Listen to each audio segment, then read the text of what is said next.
Let's start with our new topic, laws of chemical combination. हमें अब नाम से समझ आ रहा है कि केमिकल्स आपस में कंबाइन कैसे होते हैं। These chemicals combine with each other on the basis of some laws. These laws are known as laws of chemical combination. Laws of chemical combination में हम सबसे पहला लॉ पढ़ेंगे, law of conservation of mass. तो law of conservation of mass में क्या पढ़ते हैं बेटा?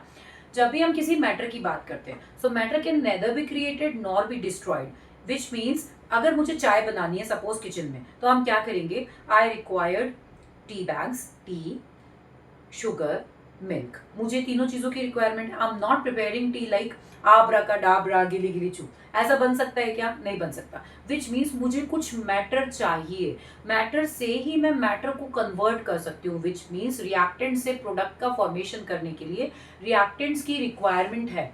तो यहाँ पर एक लाइन होती है आपकी बुक में, टेक्स्ट बुक में, that is matter can neither be created nor be destroyed. Okay, इसी के लिए एक और स्टेटमेंट दिया गया है, ड्यूरिंग एनी फिजिकल और chemical change the total mass of the product is equal to the total mass of the reactant. Which means A plus B जब भी कंबाइन होंगे एंड सी प्लस डी का formation करेंगे, so total mass, suppose यहाँ पर 5 ग्राम है ए का मास, B का मास भी 5 ग्राम है और ये 6 ग्राम है, तो ये 4 ग्राम होगा, राइट? तो total mass of reactant is equal to total mass of product according to this law. Okay, अब हमने एक एग्जाम्पल लिया। इस एग्जाम्पल में हम क्या कर रहे हैं? Calcium carbonate on heating gives calcium oxide and CO2। अब जो मास आपको मिला है, आपसे क्वेश्चन में क्या कहता है? This is the mass of calcium carbonate 10 gram. Okay, on heating produce 5.6 gram of calcium oxide and 4.4 gram of carbon dioxide. Okay, अब आपसे कहता है show that this data illustrate the law of conservation of मास। अब इसका meaning क्या है बेटा? अगर हम देखते हैं मास of reactant, mass of reactant कितना है? 10 ग्राम। अब मास ऑफ प्रोडक्ट देखिएगा, 5.6 प्लस 4.4 कितना हो गया बेटा? ये भी हो गया 10 ग्राम। 10 ग्राम का मीनिंग क्या है? Mass of reactant is equal to mass of product, which means this data illustrate the law of conservation of mass. ऐसे ही आपसे एग्जाम में क्वेश्चन पूछता है। अब आपको कह देगा find the mass of carbon dioxide. In this case आपको ये मास गिवन है, ये मास गिवन है, आप फाइंड कर लेंगे। आप क्या करेंगे? 10 इज इक्वल टू 5.6 प्लस आप x की वैल्यू फाइंड कर लेंगे। ओके, तो इस तरह से आपसे न्यूमेरिकल्स पूछता है इस टॉपिक पर। Now next law is law of definite proportion, यानी कि कांस्टेंट कंपोजिशन या फिर डेफिनेट प्रपोर्शन। अब आप एक बात देखिएगा, सपोज हम वाटर की बात करते हैं। ओके, सो पहले इसका स्टेटमेंट समझिए। A chemical compound always contain same elements combined together in same proportion by mass. Which means अगर हम वाटर की बात करें तो वाटर के फॉर्मेशन के लिए आप वाटर को लैब में बना रहे हैं या फिर वाटर लेक का है, रिवर का है, सी का है, पॉन्ड का है, इन सभी केसेस में हाइड्रोजन एंड ऑक्सीजन का जो प्रपोर्शन होगा it will remain same. In all the cases, proportion of hydrogen and oxygen will remain same. तो जैसे यहाँ पर हाइड्रोजन का मास कितना है? 2, सिंगल हाइड्रोजन का 1 होता है, 2 हाइड्रोजन का कितना हो गया? 2, सिंगल ऑक्सीजन का कितना है? 16। तो proportion by mass of hydrogen and oxygen in case of water is 1:8। अब वाटर कहीं का भी हो, हाइड्रोजन एंड ऑक्सीजन का proportion कितना रहेगा? 1:8। कार्बन डाइऑक्साइड आपने किसी भी तरह से प्रिपेयर की हो लैब में, कैल्शियम कार्बोनेट का यूज किया है, देन ऑल्सो आप क्या करेंगे? आपको जो प्रपोर्शन मिलेगा वो क्या मिलेगा? Proportion by mass of carbon and oxygen will remain same, 3:8 मिलेगा in all the cases. Okay, अब आपसे क्या करता है? न्यूमेरिकल के फॉर्म में इस क्वेश्चन को पूछता है। न्यूमेरिकल थोड़ा सा बड़ा स्टेटमेंट है, तो आप इसको ध्यान से समझिएगा। फर्स्ट केस में क्या हो रहा है? 1.375 gram of cupric oxide was reduced by heating in a current of hydrogen, which means mass of cupric oxide is given to you. इससे क्या बन रहा है? मास ऑफ कॉपर जो आपको मिल रहा है वो इतना है, 1.098। ठीक है, तो क्यूप्रिक ऑक्साइड का मास गिवन है, कॉपर का मास गिवन है। ऐसे ही सेकेंड एक्सपेरिमेंट का डेटा आपको गिवन है। सेकेंड एक्सपेरिमेंट में क्या हुआ है? 1.179 gram of copper was dissolved in nitric acid. ठीक है, इसके बाद आपको क्या मिल रहा है? किसके प्रेजेंस में, किसके साथ में रिएक्शन हो रही है?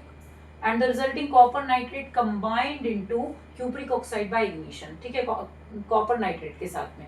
तो मास ऑफ क्यूप्रिक ऑक्साइड जो आपको मिल रहा है वो है 1.476 ग्राम। तो इन दोनों ही एक्सपेरिमेंट में मास ऑफ क्यूप्रिक ऑक्साइड दिया हुआ है, मास ऑफ कॉपर दिया हुआ है। सेकेंड केस में मास ऑफ कॉपर दिया हुआ है and mass of cupric oxide दिया हुआ है। अब आपको ये प्रूव करना है, this data illustrate the law of constant composition.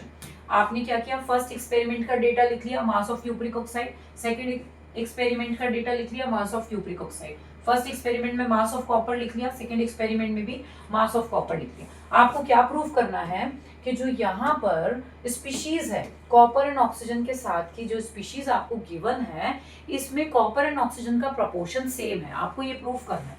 तो आप क्या करेंगे, फर्स्ट एक्सपेरिमेंट में सबसे पहले आपने परसेंटेज मास फाइंड कर लिया कॉपर का, परसेंटेज मास ऑफ कॉपर कैसे फाइंड करेंगे, mass of copper is given to you 1.098 by total mass of copper 1.375 into 100। जब आप ये करेंगे you are getting the value of mass percentage, it is nearly equal to 79.87 something.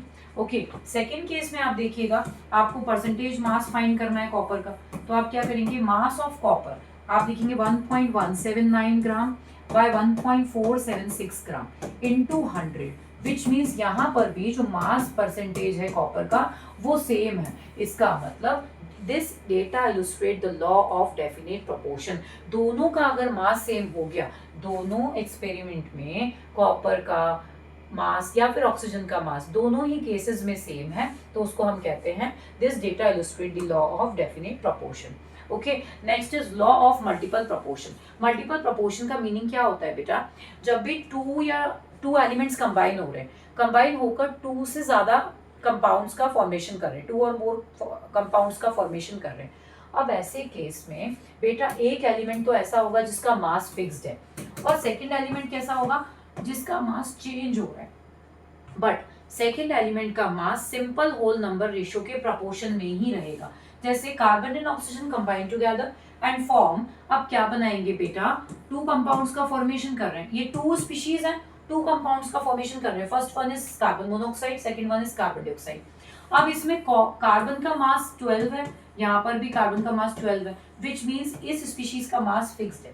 अब जो second species oxygen है, इसका मास first case में कितना है 16 ग्राम, सेकेंड केस में कितना है बेटा 32 ग्राम।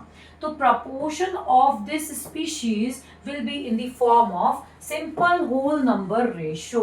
ठीक है, कैसे रहेगा, सिंपल होल नंबर रेशियो में रहेगा। तो बताइए 16:32 क्या हो गया सिंपल रेशियो, 1:2। ओके, अब हमें ये सेम लॉ न्यूमेरिकल के बेसिस पर प्रूफ करना है। ठीक है, तो आपको एक क्वेश्चन दिया हुआ है, क्या दिया है, sulphur and oxygen are known to form two compounds. अब टू कंपाउंड्स का फॉर्मेशन कर रहे हैं सल्फर एंड ऑक्सीजन। सल्फर का जो कंटेंट है वो कितना है बेटा 50%, और दूसरे केस में अनदर केस में सल्फर का कंटेंट है 40%। तो अब हम क्या करेंगे, हम लिखेंगे sulphur content in first case, sulphur content कितना है बेटा 50%। अब सल्फर के साथ में क्या कंबाइन हो रहा है, ऑक्सीजन, तो ऑक्सीजन का कंटेंट कितना हो गया बेटा, ऑक्सीजन कंटेंट हो गया बेटा 100 माइनस 50 विच मीन्स 50%। ठीक है, अब आप कैसे लिखोगे, आप लिखोगे 50 parts of sulphur will combine with 50 parts of oxygen, 50 parts of oxygen. तो बताइए 1 पार्ट कितने के साथ कंबाइन होगा, अब 50 पार्ट 50 के साथ कंबाइन हो रहे हैं, तो 1 पार्ट कितने के साथ कंबाइन होगा बेटा, 1 पार्ट के साथ कंबाइन होगा, 1 part will combine with 1 part of oxygen. ठीक है, ये आपको ऑक्सीजन का पार्ट मिल गया। कब मिल गया, जब आपको सल्फर का परसेंटेज 50% दिया हुआ है। अब सेकेंड केस में सल्फर का परसेंटेज कितना दिया हुआ है 40%, तो आप क्या लिखेंगे कि sulphur content in second case कितना दिया हुआ है बेटा 40% दिया हुआ है। अब आप क्या करेंगे, आप ऑक्सीजन का कंटेंट फाइंड करेंगे, कैसे करेंगे, 100 माइनस 40 कर देंगे विच मीन्स 60%, करेक्ट। अब आप कैसे लिखेंगे, फिर से लिखेंगे कि सल्फर कंटेंट कितना परसेंट सल्फर है 40%, तो पार्ट ऑफ सल्फर हम या फिर ऐसा लिख सकते हैं 40 पार्ट ऑफ सल्फर विल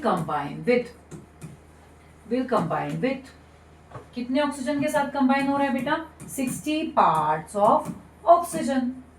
तो 1 पार्ट ऑफ सल्फर कितने के साथ कंबाइन होगा? 1 part of sulphur will combine with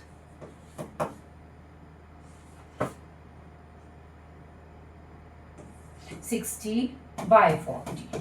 ठीक है, तो कितना आंसर हो गया बेटा? 3/2।